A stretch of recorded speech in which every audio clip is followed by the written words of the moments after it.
नमस्ते साथै शुभ प्रभात सम्पूर्ण मेरो युट्युब च्यानल हेरेर बस्नुहुने दर्शकबिन्दुहरुमा फेरि आज पनि म हजुरहरुको समक्ष गाउँको जनजीवन गाउँको दिनचर्या कसरी बित्छ भनेर तपाईहरुलाई देखाउन गइरहेको छु। आज चाहिँ म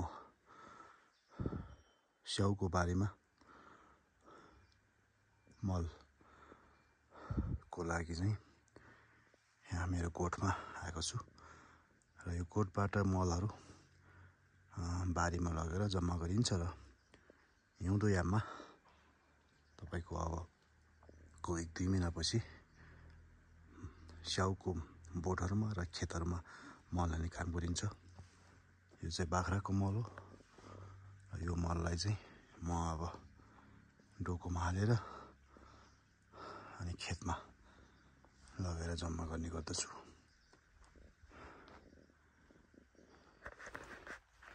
म चाहिँ अब मल बोकेर अब आफ्नो बारीतिर जाँदैछु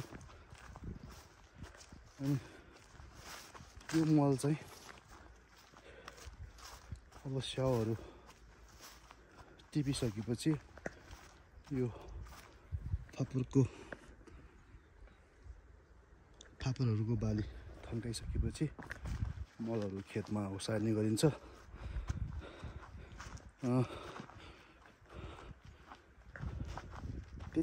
त्यति बेला मलहरु ओसार्ने हुन्छ तर म चाहिँ अहिले फ्रीको टाइममा र ज्यानलाई पनि आफ्नो शरीर पनि स्वस्थ हुने भनेर बिहान 4-5 ढोको ओसार्दै मेरो बिहानको दिनचर्या सुरु हुन्छ र कुनैले चाहिँ त्यति बेला अब सबै सकेर काम सकेर एकैचोटी ओसार्ने पनि गरिन्छ। यो चाहिँ स्याउ फार्म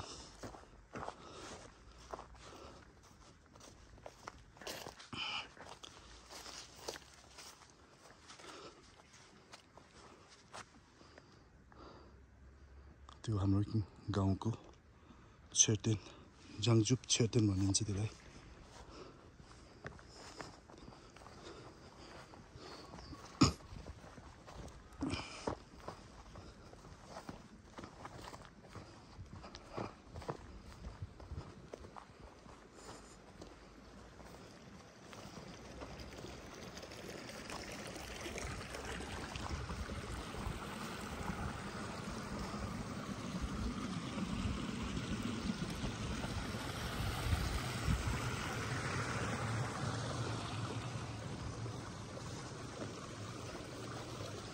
मेरो स्याउ फार्म भित्र पुगिसकेँ म र यो चाहिँ लगभग यो स्याउहरु चाहिँ बोटहरु चाहिँ लगभग 7 वर्षको भएको छ। अब अलिअलि फल दिन थालेको छ। मैले हजुरहरुलाई भनिसकेँ यस भेगको किसानहरुको मुख्य आम्दानीको स्रोत भनेकै किसान हो, कृषि हो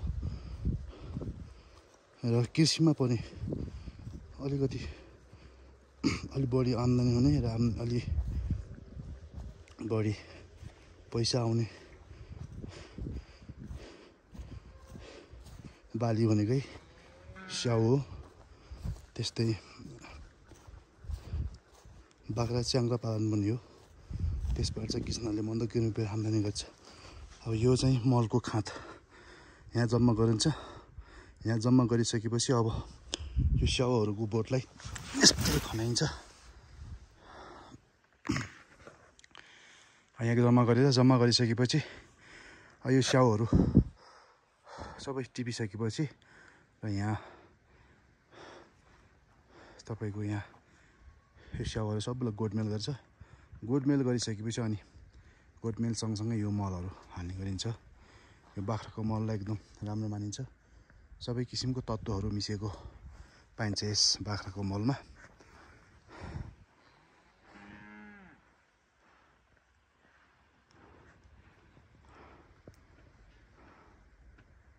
धन्यवाद। फेरि पनि म तपाईहरुको समक्ष आगामी दिनमा यस्तै गाउँले जीवन, गाउँलेको जनजीवन, गाउँलेको दिनचर्याको बारेमा भिडियो लिएर आउने छु र तपाईहरु सबैले मन पराइदिनुहुन्छ भन्ने आशाका साथ म आज बिदा हुन्छु। हस्त, धन्यवाद।